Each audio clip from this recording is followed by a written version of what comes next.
À tous les Français, la France a perdu une bataille, mais la France n'a pas perdu la guerre. Les gouvernants de rencontre ont pu capituler, cédant à la panique, oubliant l'honneur, livrant le pays à la servitude. Cependant, rien n'est perdu. Rien n'est perdu parce que cette guerre est une guerre mondiale. Dans l'univers libre, des forces immenses n'ont pas encore donné. Un jour, ces forces écraseront l'ennemi. Il faut que la France, ce jour-là, soit présente à la victoire. Alors, elle retrouvera sa liberté et sa grandeur. Tel est mon but, mon seul but. Voilà pourquoi je convie tous les Français à s'unir à moi, où qu'ils se trouvent, à s'unir à moi, dans l'action, dans le sacrifice et dans l'espérance. Notre patrie est en péril de mort. Luttons pour la sauver. Vive la France! Général de Gaulle.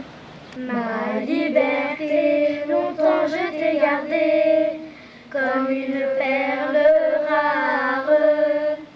Ma liberté, c'est toi qui m'as aidé à larguer les amarres. Pour aller n'importe où, pour aller jusqu'au bout des chemins de fortune. Pour cueillir en rêvant une rose des vents sur un rayon de lune. Le général de Gaulle aurait eu ce mot au sujet du maréchal Pétain que je ne résiste pas de vous prononcer.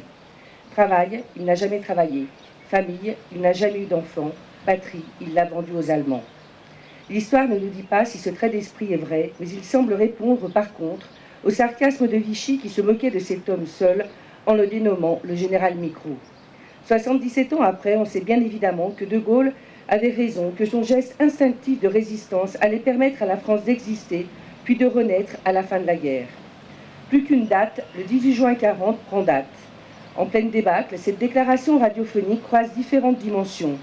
Un culot certain, un geste de résistance incroyable, l'espoir d'autres lendemains et le pressentiment que cette guerre sera longue, mondiale, et que son sort est loin d'être scellé.